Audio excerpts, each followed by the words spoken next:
What's going on? This is Steph Lamont, and this is the Hudson Guild Podcast coming way of Tech Up. And today we're talking about the hot topics, the new topics, and all the topics. Right now, we got a few people here. We're going to introduce ourselves. We can start from this way. Yes, so my name is Stefan. I'm from Brooklyn, and I'm a producer, singer, and guitarist. He does it all. He does it all, people. My name is Ari. I'm an artist and a high school student from Chelsea, and I'm 17. My name is Joaquin. I live here. I do things, a lot of various things, make music, all that stuff. Very good, very good.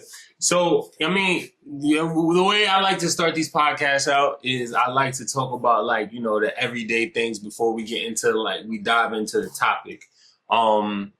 So I wanted to talk about something that is annoying, right? To start off the topic, to start off this podcast episode. One thing that I know that's annoying for me is dealing with people that cross the street like cars don't hurt, right? I don't know if anybody drives here or y'all ever been in the car. Is it fair or foul for a pedestrian to walk across the street slowly when they know that you're approaching them with a car? You just gotta hurry up. Not you, the one that's driving, but the person crossing the street, hurry the up. You gotta accept that you might lose your life. Nah, come on. Because if you're crossing the street, or at least when I do it, and I see a car coming, and I can tell the car is going fast, it's like, I gotta cross now. I can't play. See, I'm different. I don't know. I think it's the New York in me. I'm crossing, I see a car and be like, they gonna wait for me. So I just walk. I don't know. I take my time. Yeah. What you thinking, Steph? I'm the same way. Listen, I know it's wrong, but I'm guilty of doing this all the time because this is New York City. I gotta get to where I'm going. All right. So the car has to wait for me. But no, it is wrong. And I don't think you should be doing that. It's not safe. Be safe, everybody. But also, you got to understand. But also, it's not a crime. Jaywalking is not a crime. It is not a crime. It's not a crime in New York. Just be smart. So we split down the middle, guys. We split down the middle because I feel like you need to hurry up and get out of the street because cars do hurt, ladies and gentlemen. They do. I've been hit by a car before when I was a kid, and it hurts. Wow. So you know what I mean. I feel like when you in the street, you should get out the street. You know what I'm saying? Get out the street. So. But yeah, that's usually I like to start the podcast, break the ice, you know what I mean? Today we're gonna be talking about something that is, I feel like it's pretty much like an ongoing thing. A lot of people either know somebody that experienced this or go through these things, or they go through it themselves. One of the things that I always grew up with, because I'm from Queens. I grew up in a house, right? And growing up in a house, I feel like it's something about it and the responsibility of growing up in a house that once you get older, you want to get as far away from as you possibly can. And I feel like the polar opposite of that is when you don't grow up in a house. When you grow up in an apartment or your living situation is maybe shared or something like that, a lot of people grow up wanting the exact opposite. So I wanted to talk today about what are y'all thoughts on that? Pros and cons. We can start with the pros and cons of what you think, growing up in an apartment or growing up in a house is. So we'll start with the pros to growing up in an apartment. I would definitely say just the ease of convenience for everything. At least just being able to, I assume usually with apartments, it's close by, everything's crowded. There's stores, there's other apartments, there's other, trying to find the word, restaurants and stuff like that. It's proximity. You're close to a lot of things. So I feel like that's a big convenience when it comes to apartment. Yeah. It's not like you're going to have one in the middle of nowhere. That's true. I never thought about that. What about you? I don't know. I feel like apartments is less work.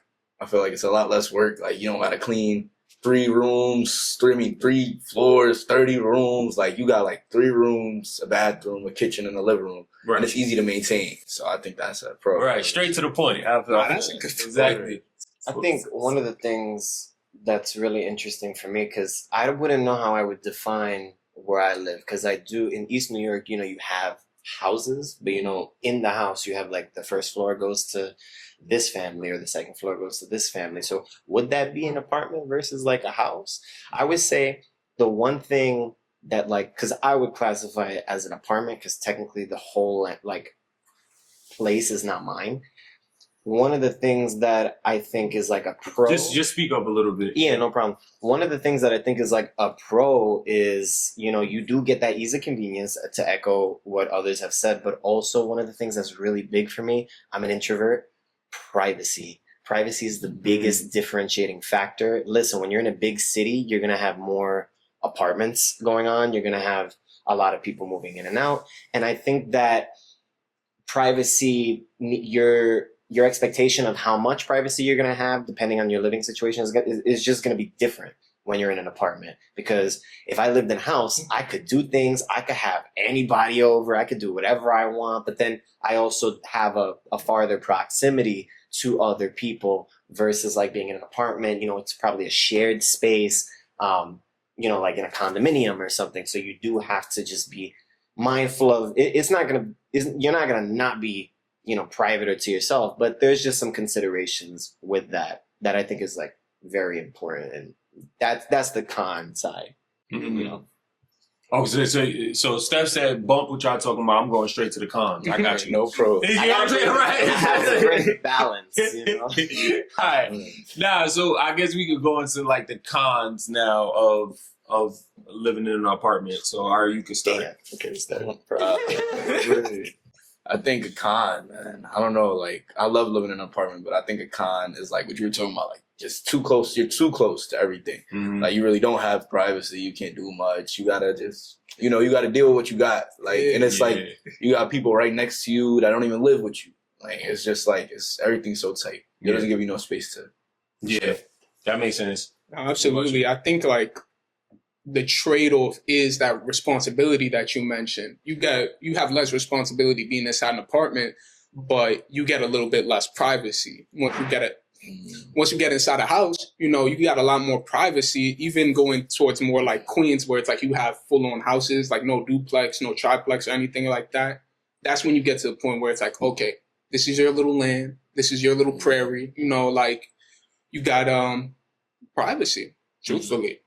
But when you're inside those apartments, you don't have to deal with all those hallways, all those floors, and you could just be right there. But the biggest con for being in an apartment is really that. Like, God, what do you call it? My neighbors, they got a kid, and it's, it's the kid's kid or whatever. So the grandparents be arguing and stuff like that. And I'm like, I'm trying to sleep right now. I got a baby crying, and then I got to hear all of this. I'm like, I do not like that about my apartment at all. So I do have a question. And shout out to all my these people. You know what I'm saying?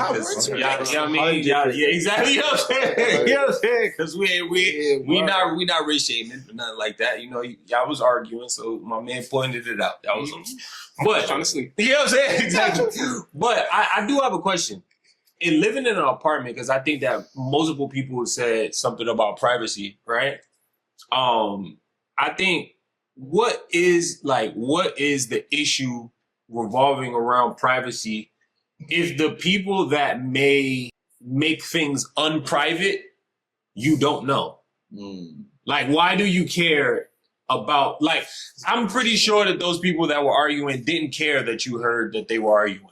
Word too. They probably did not. So it's like, why do we as people hold that such at high esteem to say that, I feel like I don't have privacy, but it's two people that really, one, they probably don't care about what's going on with what you're doing.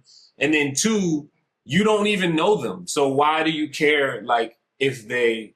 Yeah. You get what I'm saying? Yeah, like that. So that's more of the question. Like what? Yeah, because I think honestly, more than anything, the reason why people, honestly, probably for us, because if you ask this question to other people, they would probably give you different answers. But probably the reason why we say it is the illusion of control that comes with privacy.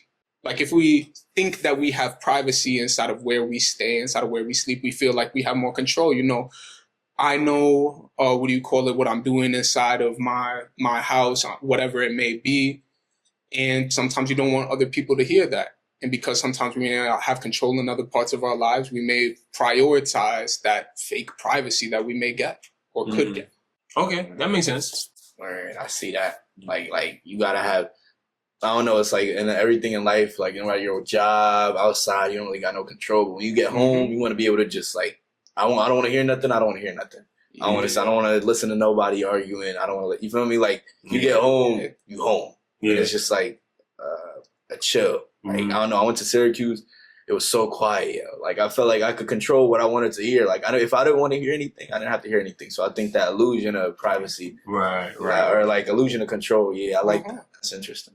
Yeah, I think the way that I look at it is someone who like tries not to be so loud. So I'll give some context, right? So I'm trying to build out a little makeshift studio in my home, right? And that would require the fact that I have to probably sing pretty high, you know, in certain instances. And the reason I think for me that I don't want to sort of perpetrate or not, I don't think that's the word, like pollute the sound, you know, when other people could probably be working, is I think just my general, I would think for me, I come from it from a general consideration kind of idea, because like if I'm trying to get busy work done, I know a lot of people when they're coming home late, they have work to catch up on, whether they're really young, they have homework to catch up on, or they're like, you know, they might have a business and they have to do like all their cool, super cool businessy stuff. But I don't want to, you know, I don't want to be that person that's like, okay, I'm the one that is really gonna distract you. I think that there's some room for like just a general consideration of the area. I don't know if that's like a fully fleshed out idea, but like just, it's all about being mindful. I don't know, because if I had like the acres estate and like to be able to have a record room where you could barely hear, but I think also just trying to make a space like that in a tightly compacted area, you have to be considerate of other people's needs in a given moment, but also be able to shine and do whatever it is that you have to do to make, you know, to give yourself the product that product that you want to, you know, right, that you want to make. So that's where I come from it. Like, I got you. I think that that's a good transition, moving on to like the pros of living in a house, right? I guess I could anchor this one off. For me, like living in a house, I think that one of the biggest things I feel like is a pro about living in a house is kind of like what everybody else echoed. You have more freedom to do what it is that you want to do at that point with your space, right? Like if I have a party, right, at my apartment that I live in now, right? The other people that live within my apartment building is going to know, one, that I'm having a party, and then two, they'll also be able to hear it. So like they're more likely, which those types of things happen at a house too, right? Like don't get me wrong, because you can have a party at a house and people will still call the cops on you because you know. So it both things are possible, but I think it's more probable for it to happen, for that type of situation to happen in an apartment than it would be in the house. Yeah. Right. I just had a housewarming because we just moved into a new apartment. Shout out to me. You know what I'm saying? But we just had that housewarming, and you know, if we were too loud or it was too many people, maybe that would have been causation for somebody to be like, yo, you know what? Let me call on these people.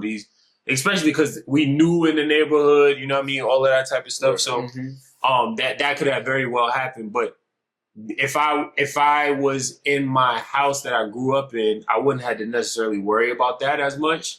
So I think that's one of the biggest pros. And then also, like, if you live in an apartment, I think when you live in an apartment, one of the biggest things that it goes hand in hand with what I just explained, but it's in a different aspect.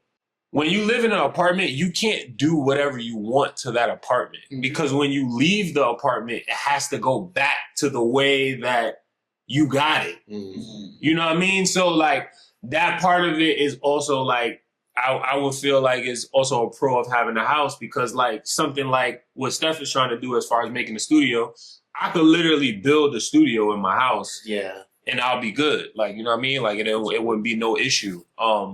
So I think that those are the pros, but I want to hear what you guys' thoughts are too. Absolutely. Like, what do you call it? Like when I grew up, I was always living with my grandparents, and my grandparents, there was one that lived in an apartment, and then there was one that lived in a house. And as like a little kid, I felt like, just you even speaking right now kind of made me realize like what was the pro of living inside of that house. And I think it ties back to the freedom point that we're getting on, because that feels like kind of what we're addressing. It's the freedom that comes with houses. Because I feel like inside a house, you can just be yourself. You could be your most self.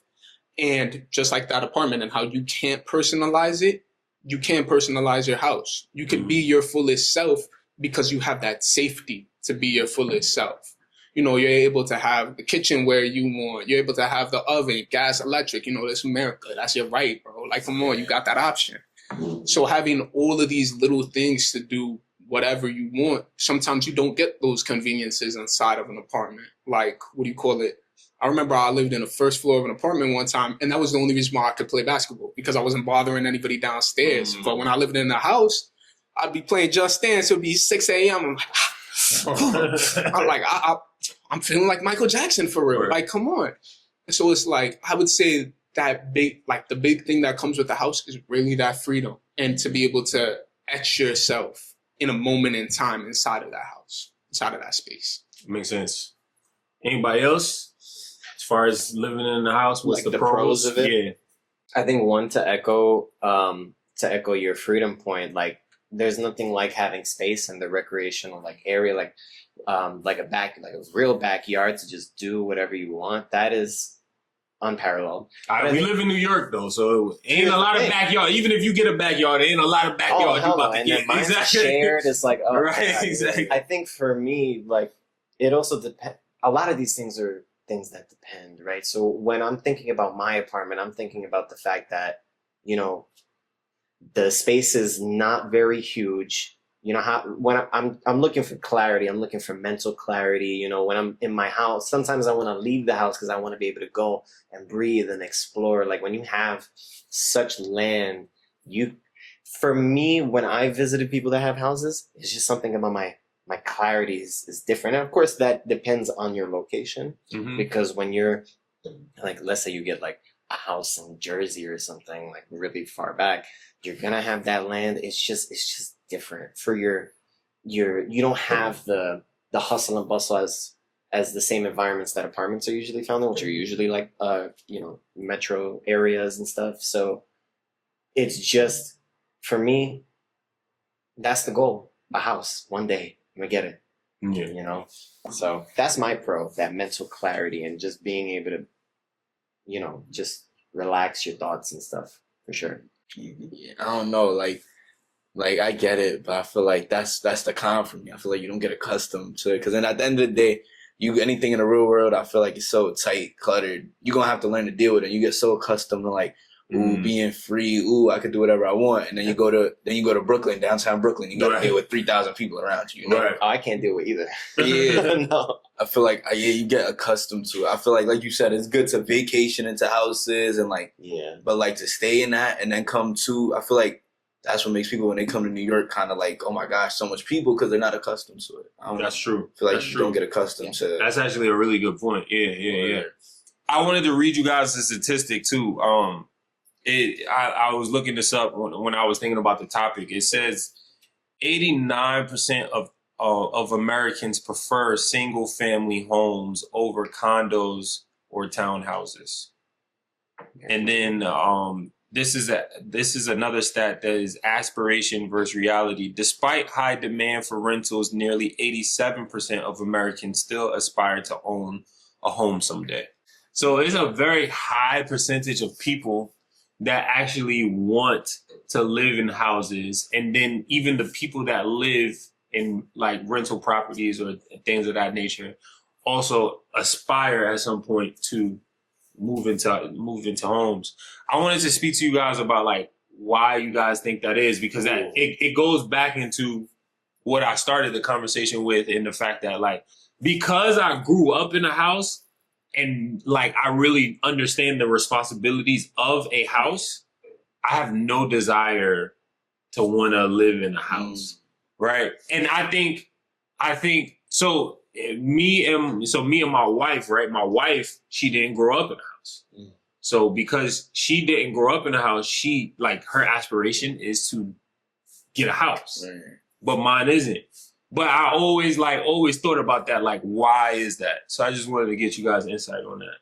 This is so interesting because I was thinking about, like, I'm not going to make it political at all, no. But it's just so interesting how our dreams as a society could be influenced by, like, the state of the world or the state of our country, right? So, like, when I think about, why do we value land and freedom, and we attach freedom to land and these ideas? I think it's a lot of times how we've, not us, I think how the country was founded on these ideals of like freedom and having your own bit of it, right? And then when you look in each decade, you're looking at 50s monoculture, you're looking at what was on the TVs at that time, you're looking at the single family homes, you're looking at the 2 children, 2.5 if you count the dog or the cat. So it's like that has always been a visual representation of the American dream, which is like reflective of what the ideal of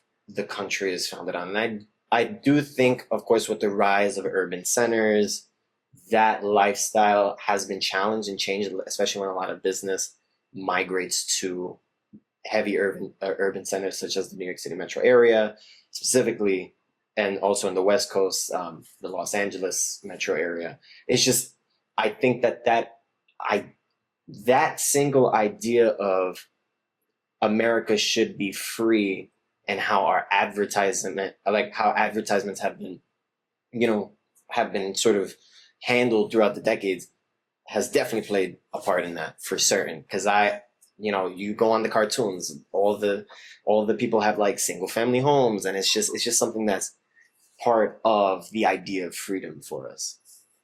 I got you. Yeah, man. I think that plays a big role in how we think about things, even the way that people are like come up. You know what I mean? But I think that's an interesting topic, and I think that's something that we do need to ask ourselves on a whim for yourself, to know for yourself like what you think about on your own. But I wanted to just hear you guys' insight. Because I think it's a bigger thing of what people want to project.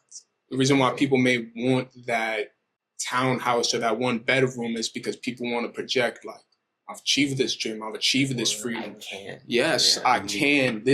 This is my liberty. This is my life. And with apartments, I think Ari was saying something about it, but that sort of ease of convenience by having an apartment that you could just lay down, rest in, is catered towards who they are as people. Because I feel like, especially with that statistics, the reason why people from apartments may want that house is also the way that our economy is. An apartment can sometimes be more expensive than a house. So in the economic survival in which we're in, where we are forced to live in apartments because based off of credit, we cannot buy houses. To get that house, sometimes even the mortgage is cheaper. Disregarding what's happening politically, which is affecting the, interest rates and all that stuff. But that's a big thing people brag about when they do get a house is, oh, my mortgage is like this price or whatever, getting a good deal on that. So for people who are living in an apartment, being in that state of survival, of course, that's what they yearn for. Of course, that's what they're dreaming about. And it ties into the idea, that false illusion of privacy and, ownership. Yeah, ownership. By being able to have that apartment being able to have that house means something so much bigger because it's what you're trying to represent. And of course, that changes with the people who live inside houses, because when they think of apartments, they may be thinking of something that is represented differently, like that penthouse apartment, that GTA apartment that costs $1 million. You got the skyrise view. It's what people yearn for in their life based off of who they become. Because, where you live does change who you are. But that's the thing, though. I feel like a lot of people don't I think a lot of people don't actually look into, like, even specifically people that don't have houses, they don't really know much about the maintenance of having a house, right? Especially if you've grown up in apartments or like shared living your whole entire life. When you move into a house, you're gonna be rudely it's gonna be a rude awakening, because first, there is no what's the guy called? Like, there is no maintenance. There's no maintenance person that you can call. There is no super. Like, there is no superintendent. Like, if your boiler goes out, you need to have $15,000 to replace it. A lot of people are not used to. A lot of people, and especially when you don't grow up if you don't grow up in the house, a lot of people are not used to having that type of money on hand, or the responsibility, right? So that's the other, that's the other part about it too. Because if you grow up, and that's why I said, like, it's a duality to it. Because if you grow up in an apartment, you're used to paying more money per month. But because you're used to paying more money per month, you're not used to being able to save. Because you're paying a premium. Because you're paying so much money in that month, right? Whereas a person that lives in a house, they're able to put a couple of dollars away. So when that hot water heater or that boiler does go out, they have the $15,000 to put it up. But because you just moving into a house for the first time, you usually don't even, I know so many people that, like, they're just moving into a house for the first time and they don't be having that money offhand because they're not used to having that money offhand for situations like that. They're used to calling maintenance and maintenance coming to fix it. Like, my towel is broken in my bathroom. You know what I mean? Like, can you come fix this? Even though it might take them 2 months to come fix it. But you know they're going to come fix it. You know what's mad funny about this? I feel like this all ties into your fair or foul. Because the thing is, it's the difference of perspective. 100%. Do you think the person crossing the street is going to be thinking, damn, maybe I should hurry up and cross that street? Or they're thinking, like what you guys were saying, where it's like, I'm going to take my time to cross. Yeah, exactly. Right. It's the difference of perspective of being the pedestrian or being the driver. Yeah. You come in from, houses, you already know the responsibility and what it entails. And of course, you may know whatever responsibility or whatever bullshit or whatever stuff may happen with apartments and stuff like that. But it's really just that. You know, it's like being aware of that difference. The person living inside the apartment is obviously not going to know the responsibilities or the care. And just like with houses, you're seeing something completely different within that apartment than that person who already lives in an apartment may think. Yeah. I didn't even know property tax existed. Yeah, that's what I'm saying. You get a house, that's yours. And that's what I'm saying. It's like, it's so many things that come with, owning a home. And then that's the other thing too. People, like, there's a lot of projection around, like, owning a house, right? But the reality is, until that 30-year mortgage, or in the near future 50-year mortgage is done, you don't own that house. The bank owns the house.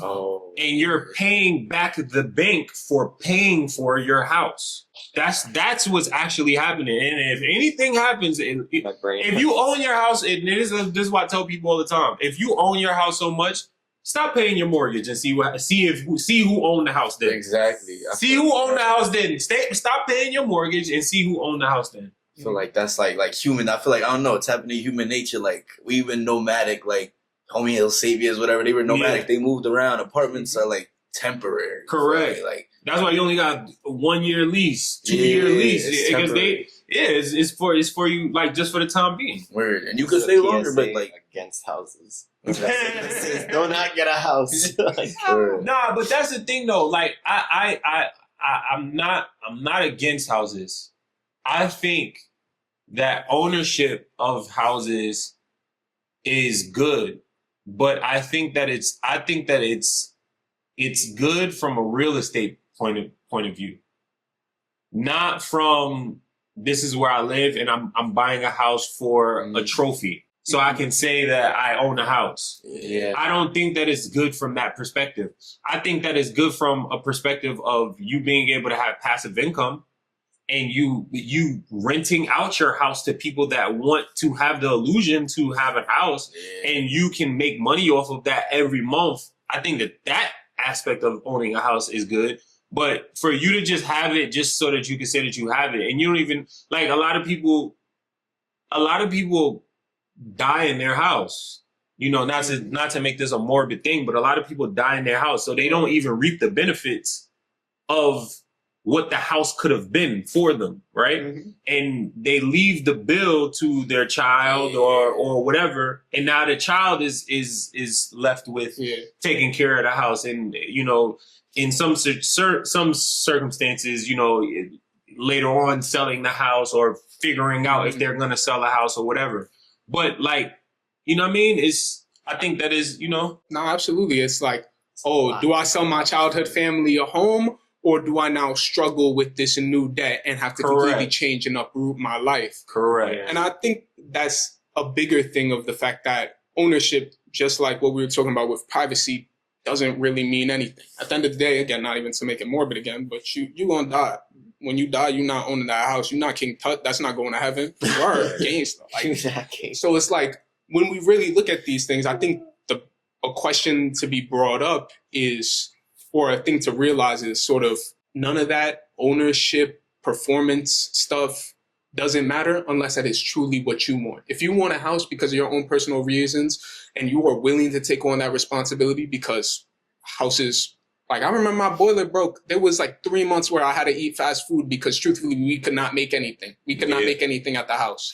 So it's like when you have to deal with stuff like that, you have to be willing to take that responsibility. Yeah. And you have to be financially responsible to make sure once you put down that down payment, once you're paying off your mortgage, that you're still putting money aside and not blowing it, so you don't have to end up being house rich but soul poor. Like, come on, let's be real. We need to be responsible and truly realize what we want. We shouldn't be doing these things to serve other people's image of us. Yeah.